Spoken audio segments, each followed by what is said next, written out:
The thing about storms is that they all have one thing in common: they pass. And once gone, they leave you as a person different than who you were before you stepped in. Before you found yourself consumed by its adverse conditions. They are disruptors, breaking down and shaking up, but not for the sake of chaos itself. No, storms break us down so that we can build again, so that we can find within ourselves the power and the strength that simply remain tucked away during those sunny days. And so walking up to this storm, what you'll immediately notice is a break from the normal, the everyday, an obvious detachment from the standards by which you had been living. But don't be fooled into thinking those dark clouds and heavy winds have nothing of value for you.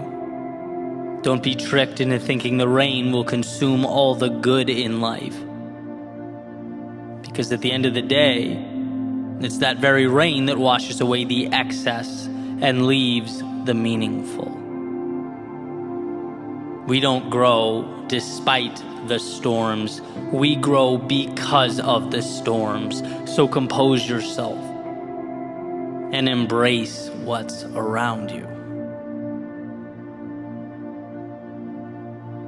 Amidst the storm, you might realize that you don't want some of the things you thought you did. You might realize that life contains variables that make it incredibly unpredictable. And when old plans meet new variables, sometimes we learn that the path we were walking down requires adjustment. It needs change. Not because we were wrong, the dream was wrong, or the path was wrong, but because life is an experiment. Experiments are meant to test hypotheses and support exploration.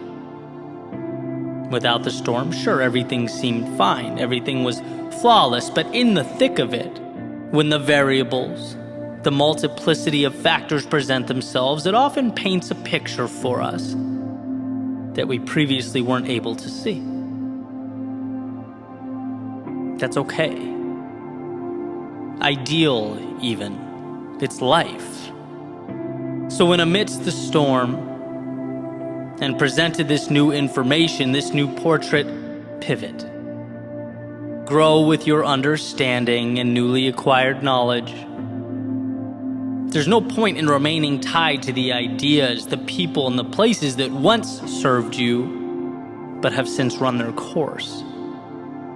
Right? Growth is perspective and awareness, and as the storm shakes your foundation, it also hands you a clarity that those blue skies simply could not. So adjust, adapt, and move further into the person you are destined to become. You can't learn that on a sunny day. No, that's what storms are for. And amidst the storm, you might find yourself scared, nervous, unsure. You might even look back and wonder what life would have been like had you not stepped in. Perhaps you're angry with yourself for not navigating around the inclement weather.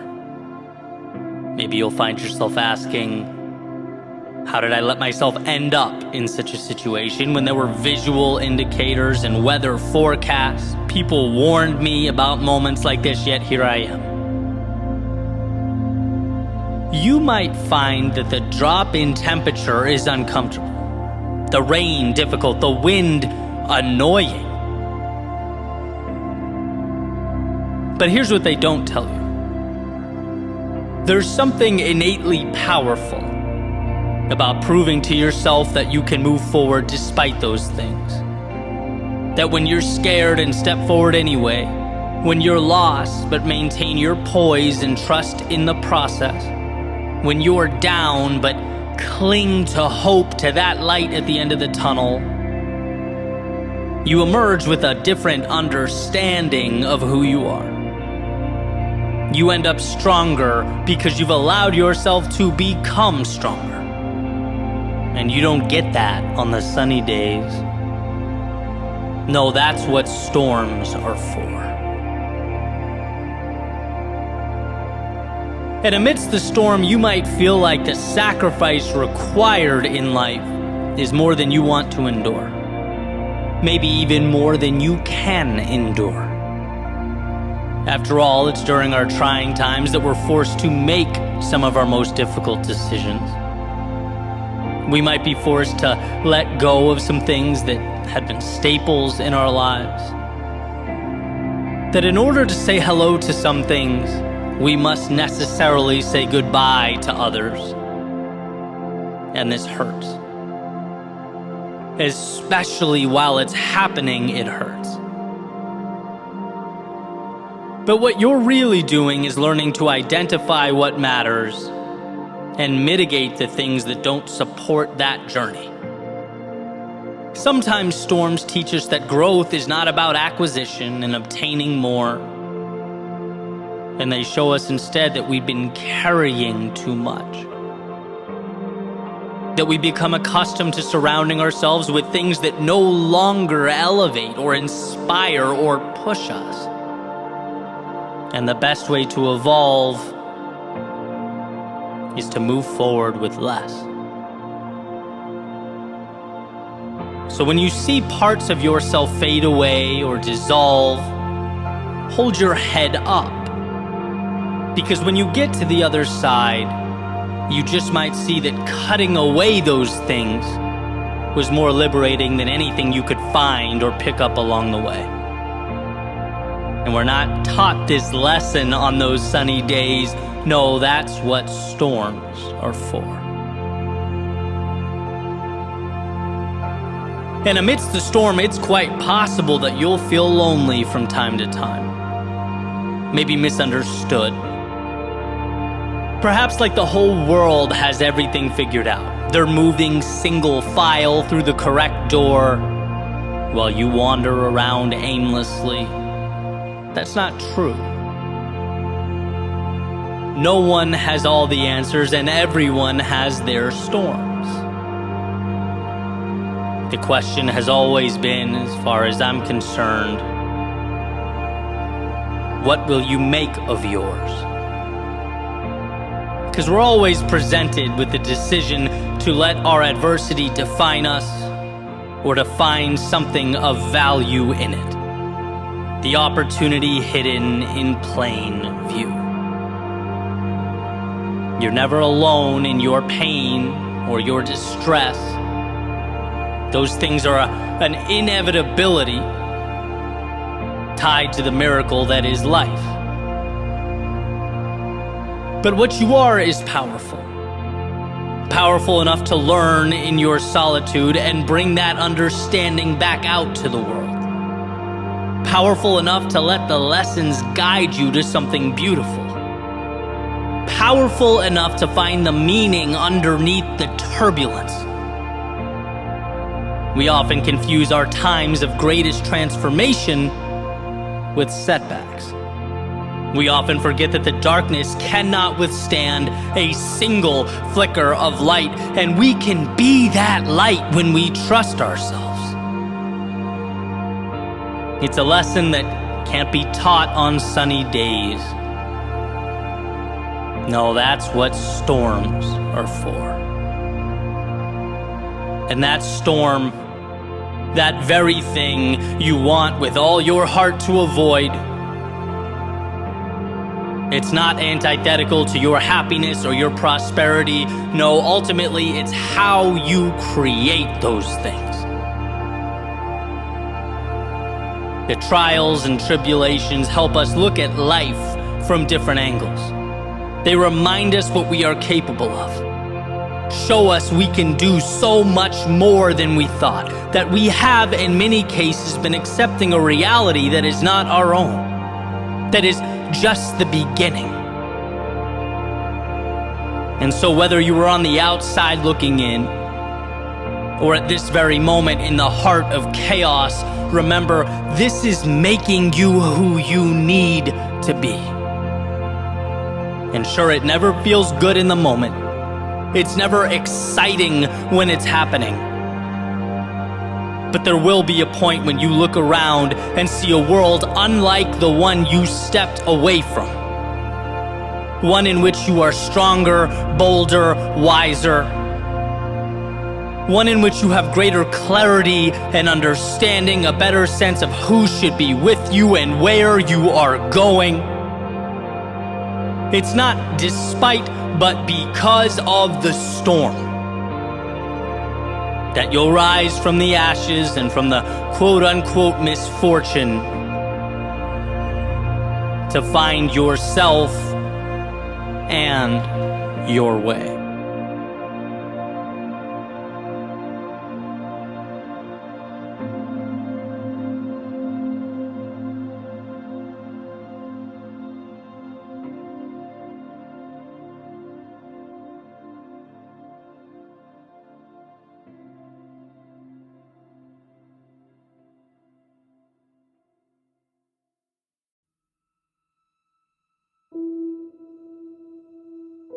When the run got difficult, I would often count streetlights.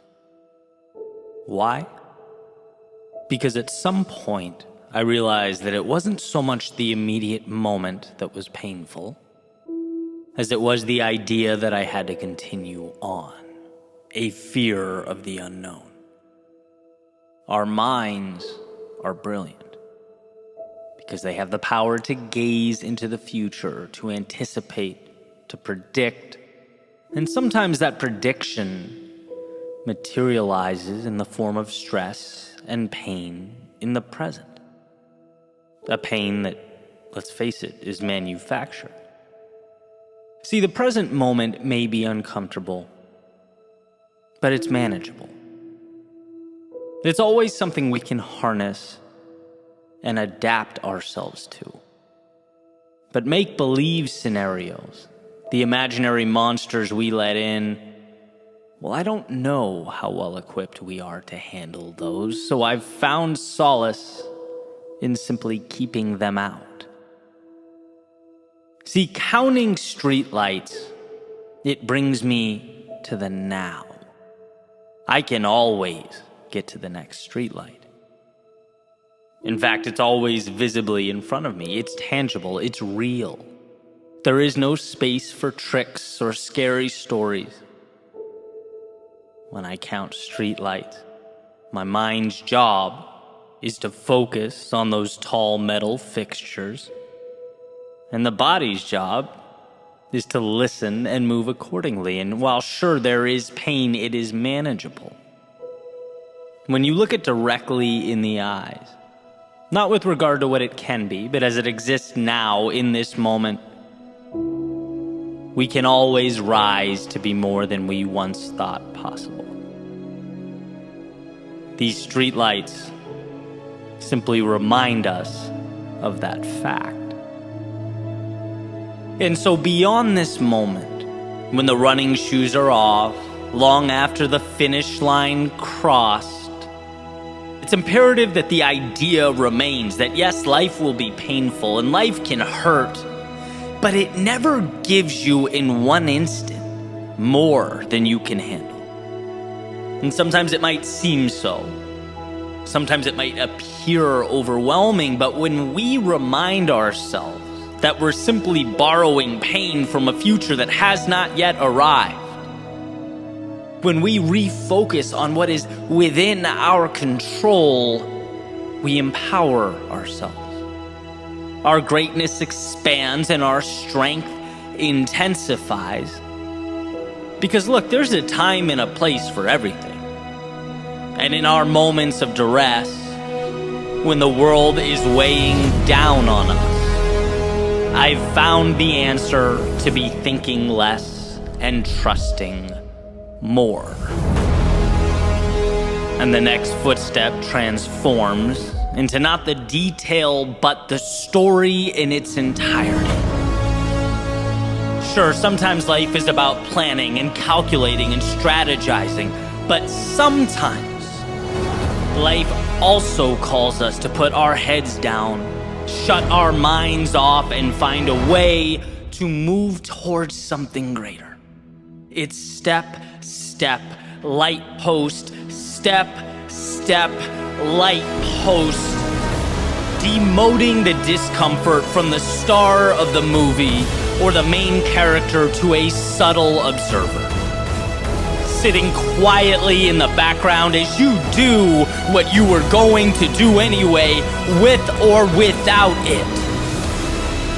Never forget how much control you have over the current moment, and that our greatest pain is often masked in a fiction, a delusion. When we find ourselves stuck, it's because of a future that has, one, not arrived, and two, is outside the scope of the task at hand. It's not because of what's around the corner that we survive life's trying times. It's because we dig deep enough to get to that next light post, that next day, that next stop, that next chapter. Look, you will emerge victorious, not because of the future, but the now, because you realize your strength, shut off the world, and conquered your next step.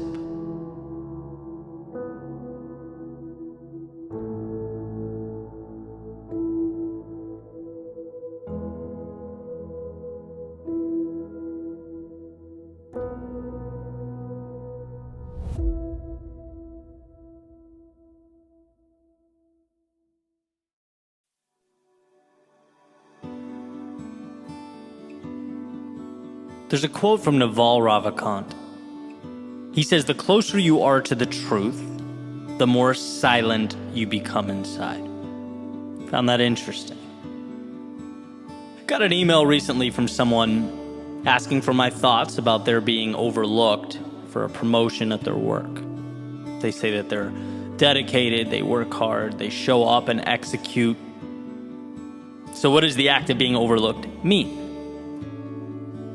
Well, like so many things, it's contextual, but let's play with it, right? What does feedback ever really mean? It means what you decide it does. Here's how I see the act of being overlooked, as this person expresses. Let's look at it as an iceberg, that rejection as a floating block of ice in the Atlantic, and the top, the piece that's exposed and above water, the smaller piece, is your chance to look around and self-reflect, to ask why. Where are the places I could strengthen myself? The gaps I could close and the spaces I could occupy.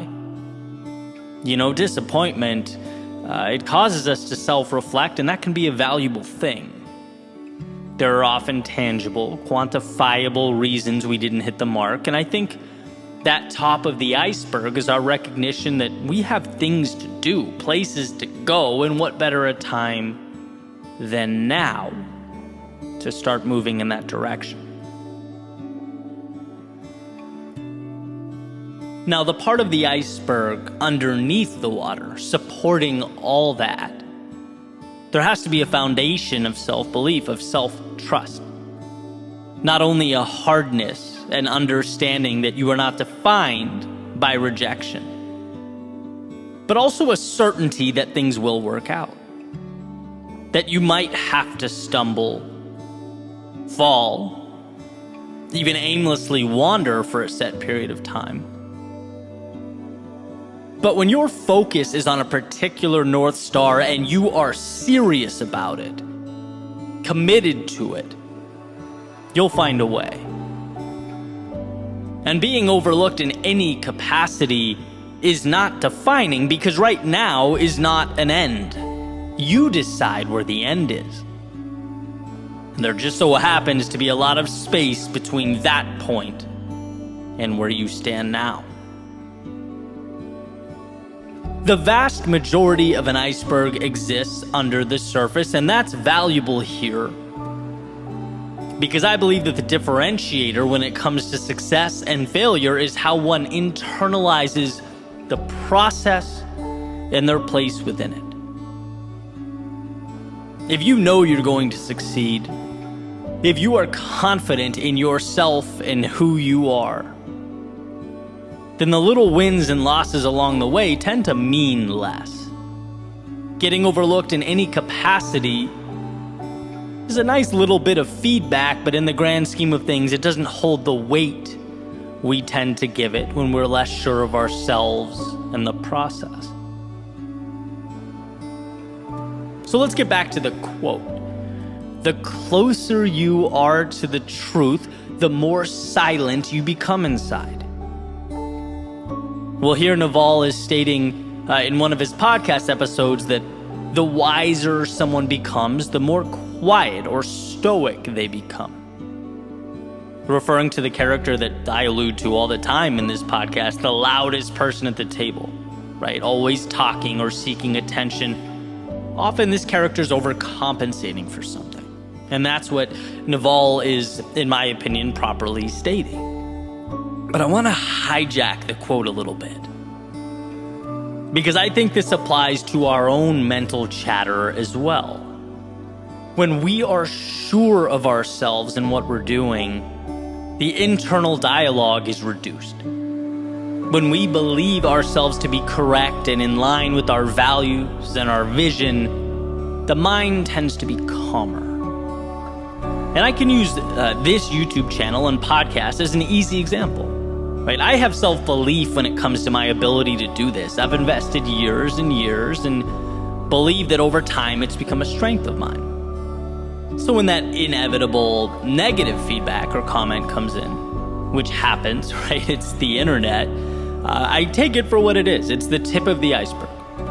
I assess whether there's any value to be extracted, and if there is, I put it in my back pocket. But the point is, I then move on.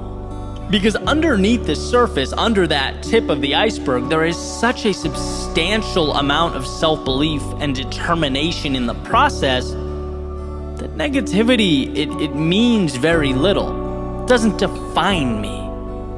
And that's the point that I aspire to cling to. And conversely, as counterintuitive as it seems, I think we should be the same way with positive feedback. Right? Like when nice things are said, it makes us feel good and we should be grateful, sure. But the idea is the same. Examine, pocket the feedback, and move on. Because if we rely too extensively on good feedback for our self-worth and our sense of identity, it's going to be hard to avoid doing the same thing when the other stuff comes in. It's about having a vision and trusting yourself, right? This is not you versus the world. This is you versus you, and we can't forget that. It's a person committed, determined, on fire in their purpose, collecting data along the way to something greater. And look, sometimes that data comes in the form of being overlooked. It highlights ways you need to make yourself stronger and better. But sometimes it validates and recognizes your greatness, the value you're already adding to the world. Either way, you're moving forward because it's who you are. And as long as you tell yourself you're going to win, and those 2 feet underneath you haven't stopped moving, you're putting yourself in position to capitalize on all the opportunity life has to provide. You are going to see the compounding of all those steps you took. The ones you took when it hurt, and the ones you took when it didn't. When you were sure and when you weren't. When you had all the energy in the world, and when you barely got yourself through. All those times, they mean something. And it's the ability and desire to move forward regardless that becomes the determining factor. If you know that, the mind can be at peace. Life is happening for you, not to you. The obstacles become much needed information, and the victories further contribute to your momentum. It's all moving you closer to where you need to be. There's a saying by Steve Martin. He says, "Be so good they can't ignore you." And that's not a point, it's a process, an evolution. It takes time, it takes patience, it takes self-belief. But trusting that mountaintop you're chasing also comes with a great sense of security, that this epic adventure is yours and yours alone. It comes with discovery, growth, joy, sadness, and everything in between, but it is yours. And if you sign that dotted line, it doesn't matter if you are overlooked in some capacity. No person or external event can take away what you know in your soul to be true.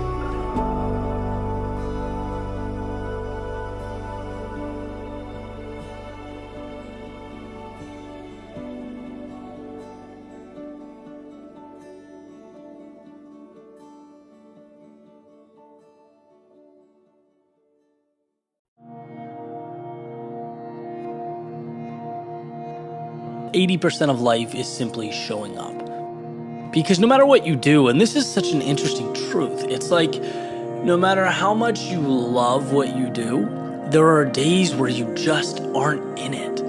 You just mentally, and maybe even physically, you're just not there. And those are the days when it's most important to start. And the expectation doesn't need to be the world. The expectation doesn't need to be that it's something game-changing or revolutionary, but the expectation has to be that you are the kind of person that even when you don't want to, you sit yourself in front of that computer and you just start typing. And maybe nothing comes from it, maybe something does, but you showed up. You know, when it was most difficult, you showed up. And the interesting thing is that sometimes that situation is exactly when the best stuff comes. You know, believe it or not, when we don't want to be there, or we're really using, all the discipline we have left in our body to make it happen, great things come from those moments. You know, it applies to every single thing we do. Like all of these concepts, we're all different. We're all, in different worlds with different narratives, different stories, different priorities. But, that will always be a commonality. There are times when you don't want to do what you most need to do. And the ability to, and actually, I'm going to backstep, like, it is an identity thing. It is seeing yourself as that. The person that makes it happen, the person that finds it within themselves to show up, to be there, to just do something to get the ball rolling. Let's look at this one simple, singular concept. You can always be doing more than you're doing. Whether you're sitting there or whether you are in a world of hurt, going through hell, there is a way to level up. There is a next level. There's something more. There is the next stair in the staircase. And sometimes we just simply need to be reminded that, because the default is comfortable. Even when you push yourself to a level you've never pushed before. Well, guess what? The ceiling becomes the floor.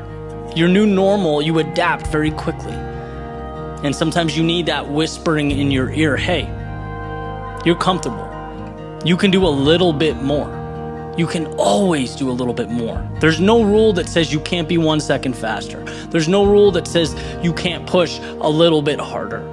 And, that message I keep in my back pocket, because every time I draw from it, I improve. My life improves. And, if you have aspirations, which I know everyone listening to this or watching this does, right? That's why we watch this content. That's why I create it. That's why you guys do what you do. We want more. We know what we can get from life. We know that infinite pool of possibility to draw from. So why waste it? And the more you get that reminder, no matter what you're doing, hey, there's more in you, period. That will never be a false statement. There is more in you. Right? And I'm really implementing that right now into the creative aspect of my life. I went from one video every 10 days to one every day. And there's a growing pain, and sometimes it's difficult, sometimes it's it's tough to be able to create at that level. But the reward is through the roof. And the change, it occurs quickly. And I was talking to someone about it, and he says, well, that'll be nothing when you're doing 3 a day. And it's like, that's the way you need to look at the world. There's always more in you, and if you don't remind yourself of that, it just goes untapped, right? Like, again, I could easily see a situation where I just put out one video a day or one video every 10 days for the rest of my life. I'd never know. I'd never know what that other door could unlock. So whether it's running, whether it's work, whether it's at home, whether it's a relationship, whether it's something you're building, whether it's something you want to create, whether it's something you want to stop doing, you can always be doing it a little bit better, a little bit faster. And that's what this video is about, and I hope you remember that. I hope this is that whispering in your ear that you need, to remind yourself, hey, I'm operating here at a fraction of what I could be doing. I'm tiptoeing right now. I could be sprinting.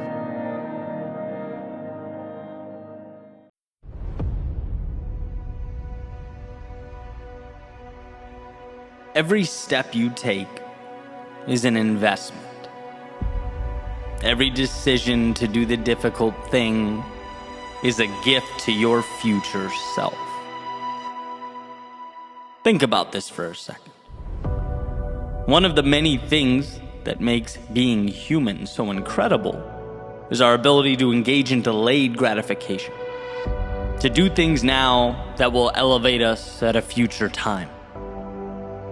And at a fundamental level, we understand that. We've heard the famous marshmallow study where kids were left alone in a room with the marshmallow placed in front of them, and the ones who showed restraint and could resist eating it ended up in many regards being more successful as adults. We've all heard the mantras, working hard pays off. That's valuable. But I'd like to take it a step further. Because when you say yes in the face of adversity, when you move forward when tired, seek out a way amidst the chaos of life, you are contributing to a foundation so powerful that it will elevate you in ways outside your current level of awareness. By simply saying yes when I was unsure and often fearful, by continuing to write and speak, I was unknowingly building these opportunities that would manifest years later, right? Many of which were not planned. They were not methodical. My dedication and my North Star never changed. I held on tightly to those, but the surrounding components were always moving and transforming. People are in my life today because of steps I took 5 years ago. I know things about myself and my hopes and my dreams because of risks I took when I was, let's face it, too ignorant to understand the repercussions. But I knew it felt right. See, here's what I did understand. If I, as Emerson put it, hitched my wagon to a star and moved towards it, when I felt great and when I didn't, when I was confident and when I wasn't, when I was winning and when I was not, I knew the other stuff would take care of itself. I trusted the process. And here's why that matters. Here's why I'm taking you all on a little trip down memory lane. Because writing, speaking, inspiring, storytelling, they are my world within. What is yours? What is it that moves you, that lights up your soul? I want you to know that. I want you to know that because its pursuit requires not only a delayed gratification, but an acceptance that your dedication will evolve in ways so incredible that you can't even imagine. That all those little decisions become emergent and together represent something more powerful than the sum of its parts. I love the example or idea of the human brain, right? So complex and powerful that it appears almost divine. It's essentially a universe behind our eyes. Even our understanding, our comprehension is minimal. We are awed by its capability. Yet it's not about one single piece of the brain, the tissues or the neurons individually. It's the network all these microscopic occurrences create together.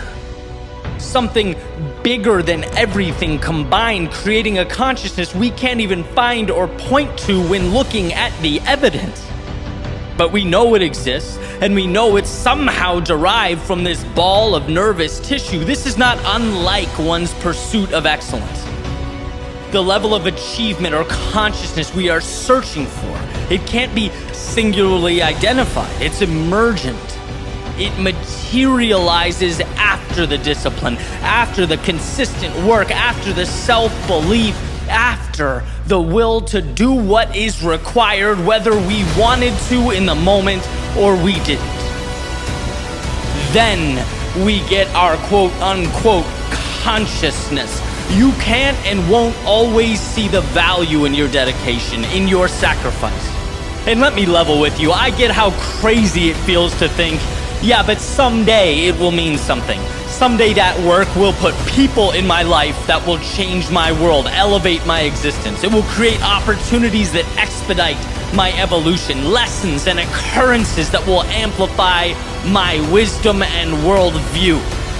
But that's the name of the game. If you know in your heart you are pointed to the right star, then it's just about stepping, adjusting, and repeating.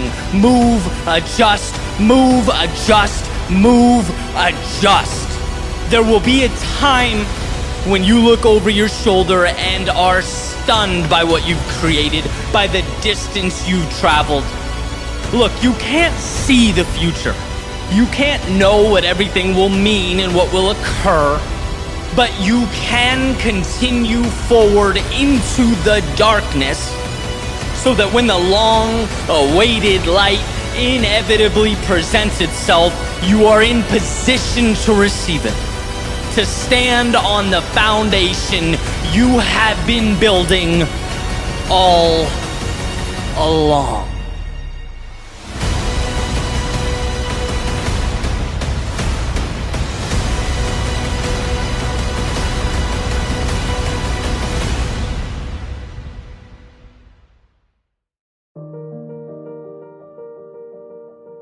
There's a saying that will always be true. It will be true on your best days and your worst. It will be true after victory, and it will be true after defeat. It will be true when you have momentum, and it'll be true when you're down on your luck, doing everything in your power to create momentum. That saying is, your future begins now. Hey, on the surface, might not seem like much. Sure, my future starts now. I know that. Everyone knows that. Well, if that's true, if everyone does in fact know that, why do we spend so much time stuck, reliving our past, unable to break free? Why do we remain terrified to change? Why do we feel such a connection to who we were, how others saw us?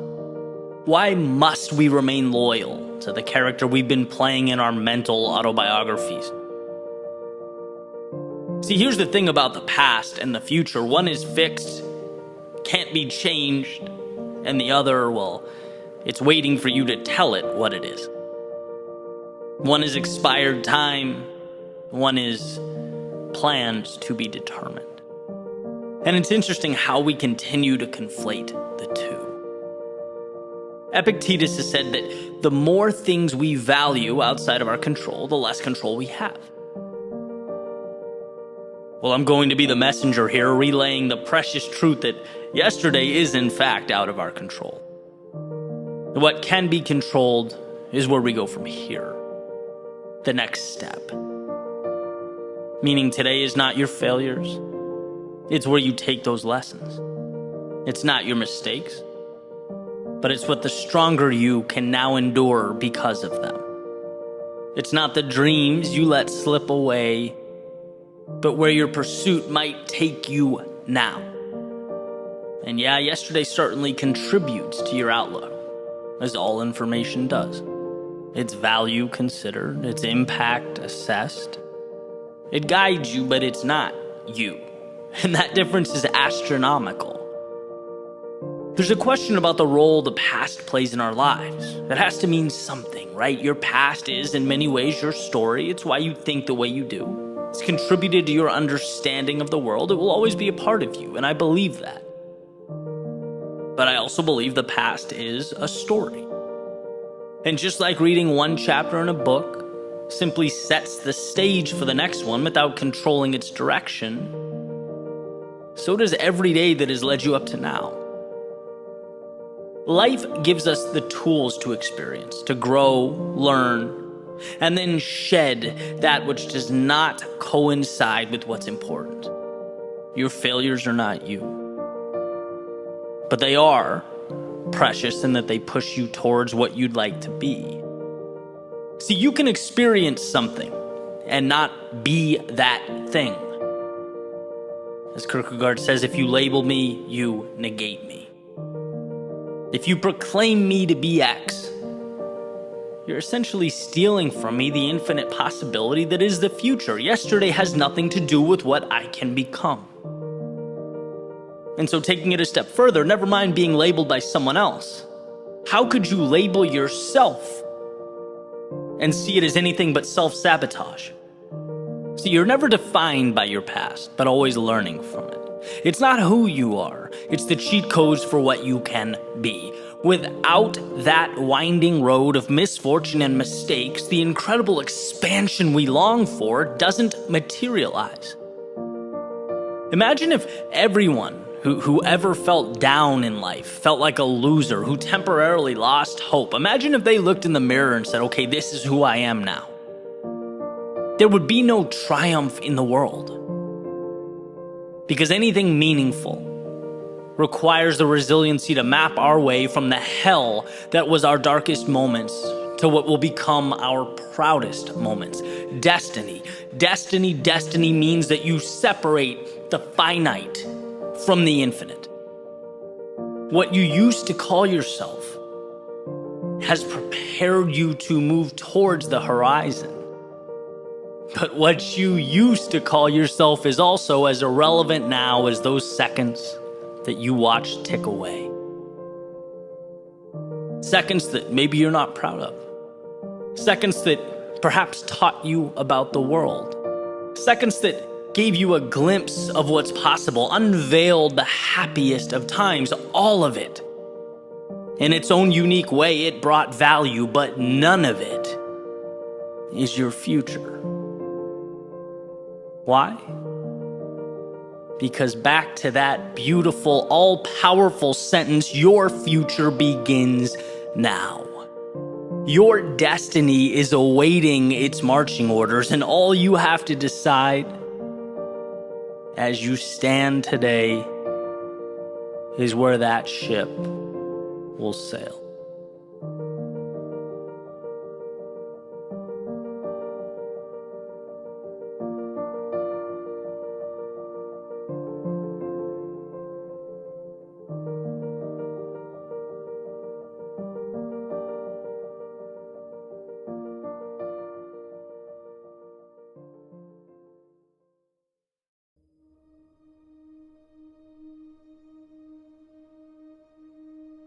The road to this moment wasn't an easy one. There were times where you thought you knew, but simply didn't. There were plans made that drastically differed from the ones fate had prepared. There were days that made you question yourself, your beliefs, that made you ask, what is my purpose? Look, to live is to have felt these things, asked these questions, to have seen firsthand the discrepancy between what we draw up and how life unfolds. And I think about this discrepancy often.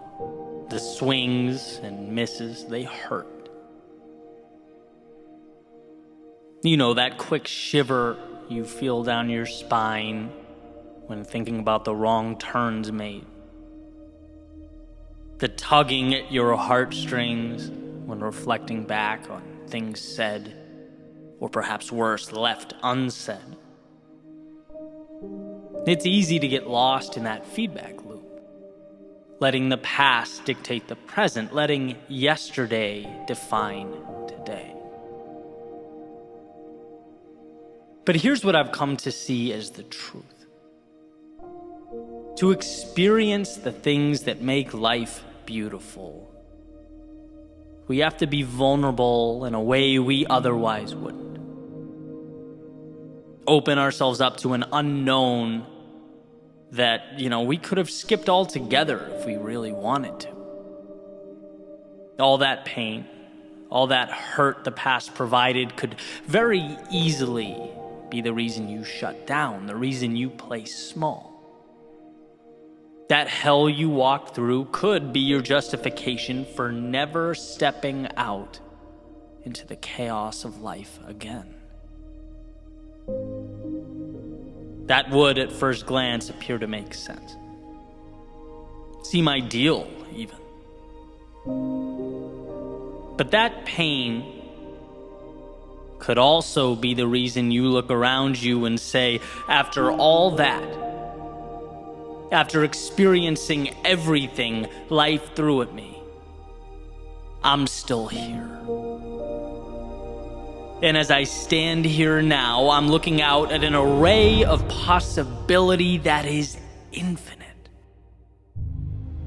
I'm equipped with an understanding and a worldview that was once foreign to me. I'm armed with a perspective that has changed my life for the better. By stepping out into the often dangerous, brutal, unforgiving world, I have elevated myself. And that has made all the difference. And while it may feel intuitive to run from a reiteration of yesterday's pain, it's wisdom that urges us to instead use that pain as a multiplier. The key to something more, something miraculous. Not to cower because we once endured it, but to stand tall because we overcame it. And that's what we often miss. We can think back to the adversity, sure, but we're often unable to see how that adversity shaped us.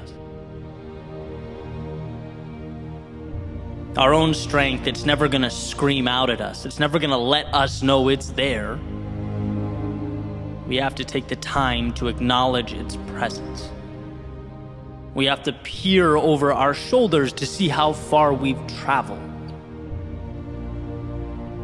We'll always have obstacles before us. But if we don't stop and assess, we won't see that the obstacles have gotten bigger.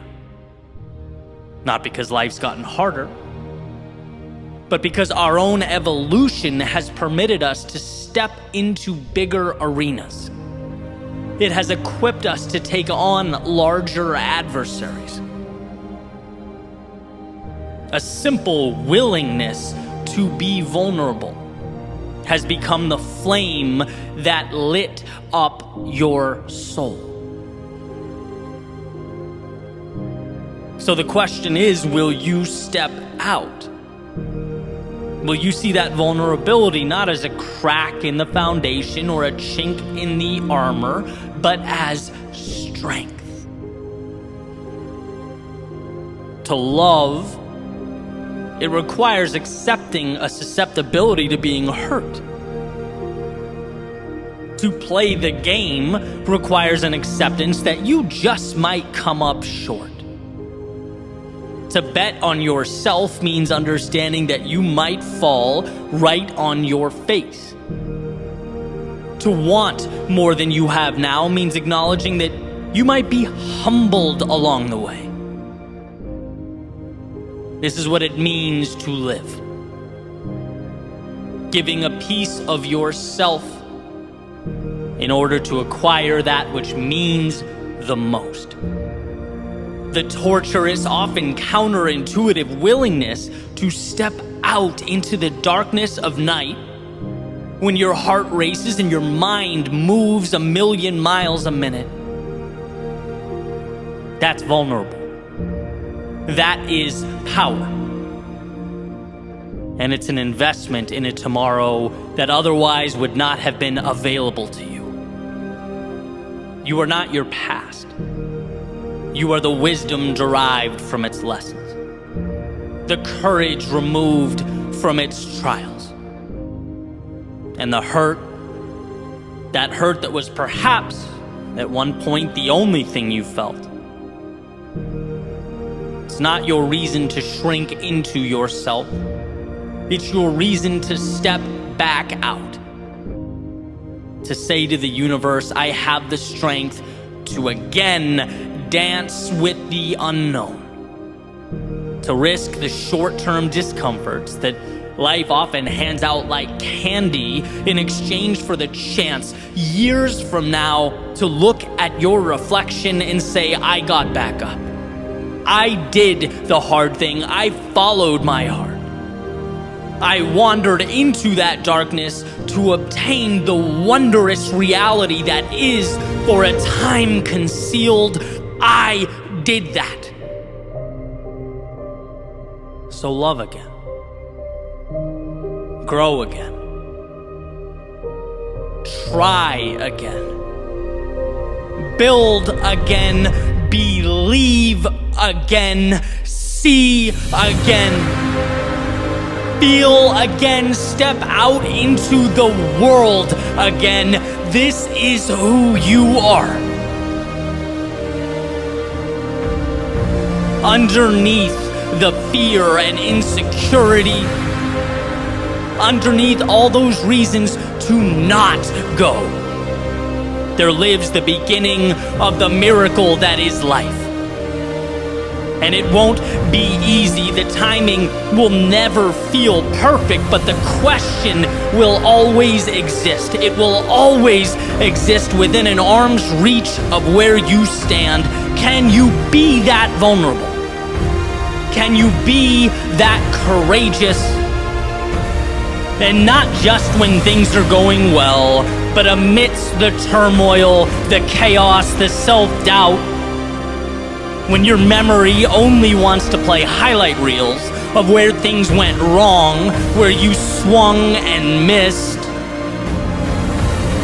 Will you choose to see those moments not as the chains that confine you, but as the strength that elevates you? Will you be vulnerable enough to give away some of you in order to expand and transform all of you?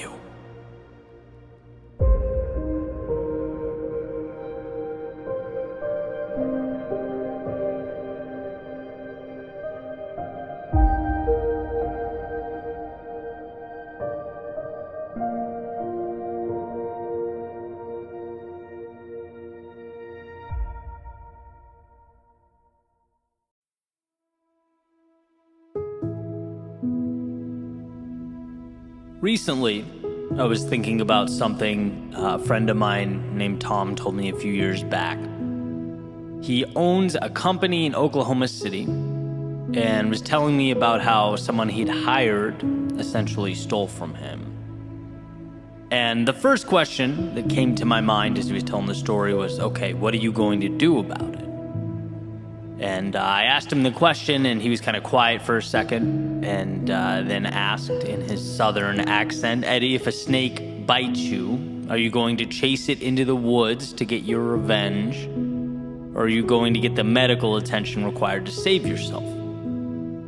Basically, are you going to focus on the past, or on what to do from here forward, right? Basically, he cut ties with the person, but had moved on. Was already thinking about next steps that were best for him, his family, and his business. And I can tell you, since hearing that, it's become an incredibly valuable idea in my life. Especially as you realize that there will never be a shortage of problems. You do what you can to avoid them. You try to steer clear when possible, but adversity will always be a factor. It's about knowing that and stepping into it regardless. It's something that's always intertwined in our development, and I find value in asking myself, is this action I'm about to take conducive to my growth and my happiness, or am I just chasing snakes? Does this just feel good in the short term because I'm angry or I've been wronged or something along those lines? Especially since most harm inflicted on others derive from incompetence, not malice, and I truly believe that. I think very frequently we attribute sinister motives to others when 99% of the time it's sheer stupidity. It's imperfect humans trying to navigate an often complex world. We make mistakes. Now, I'm not suggesting you don't stand up for yourself when you've been wronged or slighted. Of course you should. But the magic is in not personalizing the situation. Right? Possessing the emotional IQ to understand, hey, look, it's not about me, but whether I can salvage this situation from here. And that depends solely on how I choose to look at it. Emerson wrote, "People do not seem to realize that their opinion of the world is also a confession of their character." And what a powerful point. The flexibility and the leeway available to us when it comes to making sense of the world speaks to not how the world is, but how the onlooker thinks and interprets. Depersonalizing the situation is one of the greatest superpowers at our disposal. When you're angry and accusatory, you will, as Tom put it, end up chasing snakes. You'll end up breaking things that will need to be rebuilt and uttering words you'll wish you'd never spoken. But the 5 seconds required to pause, to collect yourself, and realize that you're in control is everything. The ability to see the person, the situation, or the world not as an adversary stacked against you, but as an inevitable challenge that must be managed. So how will you choose to manage it? How will you choose to arrange the pieces? And by the way, I'm fully aware a constant theme for my speeches and podcasts and videos is the act of pointing not out at the world, but in at ourselves. My responsibility, my fault, my problem to deal with. I understand just how heavy that is, how hard that can be. Especially when deflecting blame often feels like it would just be a tremendous weight off of our shoulders, when revenge feels like the easy, intuitive move. But again, it's short-term relief. To truly grow, to find the calm and happiness and meaning we long for, it's the internal relationship with ourselves that matters most. It's the ability to say, I may not have created this, or even, I may have made the mistakes that brought this to life, but I can't fix it until I look at both the situation and my own reflection and proclaim it's mine now. Let the past be the past. Now it's me and the present. And as far as I'm concerned, the present and opportunity, they are always one in the same, so long as we choose to see it that way.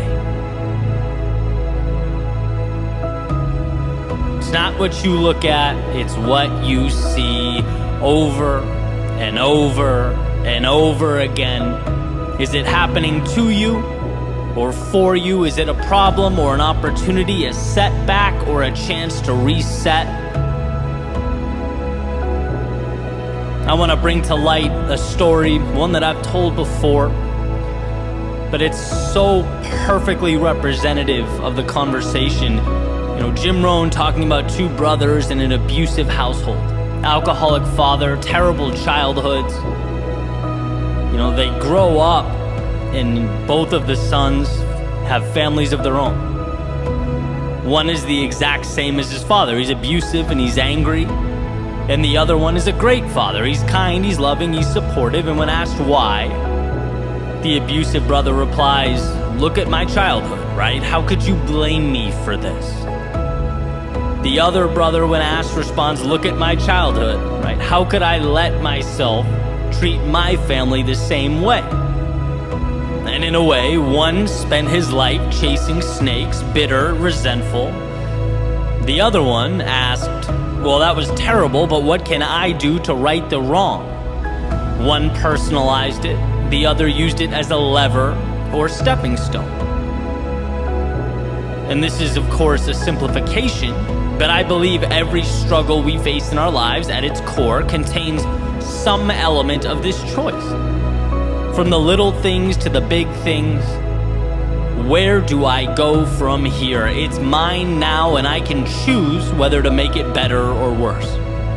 Chase the snake into the woods or march forward to find the value and right the ship. Remember that when it's hardest, when you least want to.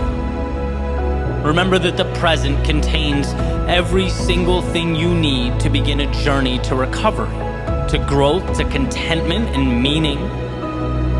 You, on your end, though, need to be willing to slow down the moment. Need to be willing to collect yourself and give yourself permission to take that necessary and appropriate step.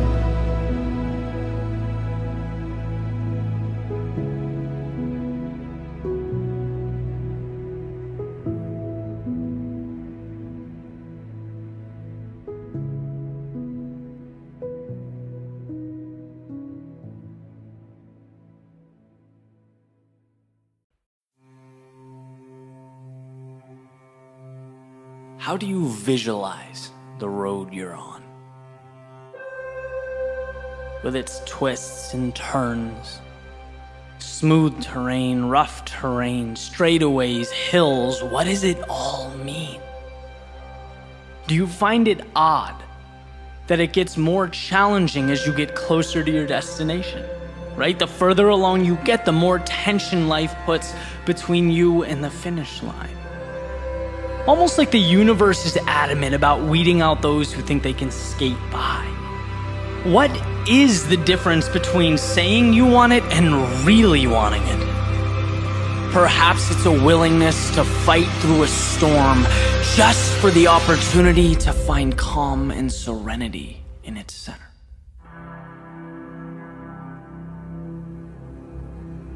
This morning, as the sun was coming up, I went for a run. A nice 5-mile run down the coast, and the way I planned it out was simple, right? 2.5 or halfway up in soft sand, and then I'd stop, and I'd turn around and I'd run 2.5 back, but on the harder surface, right? Easier to handle, almost like a reward for pushing myself on the way up, right? And things were going perfectly. I made the 2.5-mile run up, and when it came to stop and turn around, I realized what should have been obvious from the beginning was high tide, which means I didn't get that hard surface to run back on. Instead, not only was it softer than the way up, but I was running on a slope.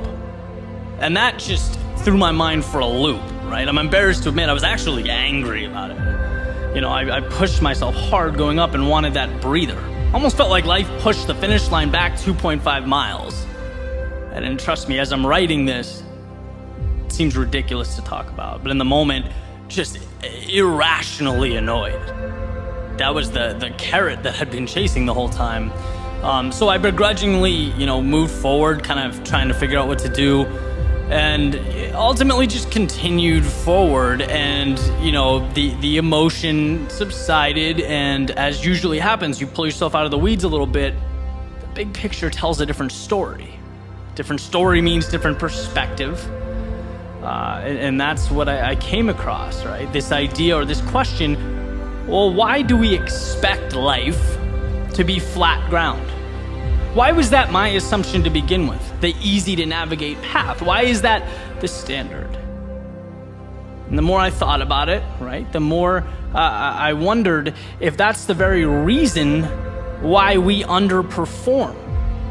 It's the little spark that ultimately lights this wildfire of regret. Because when convenience is the standard, everything else becomes unfair. Everything else is a burden. When the road should be flat, what are we to make of the hills in our path? Thinking life should be easy, it provides oxygen to a victim mentality. And sometimes it takes these little experiences for me to refocus on these subtle realities. The flat ground is not the standard, it is earned.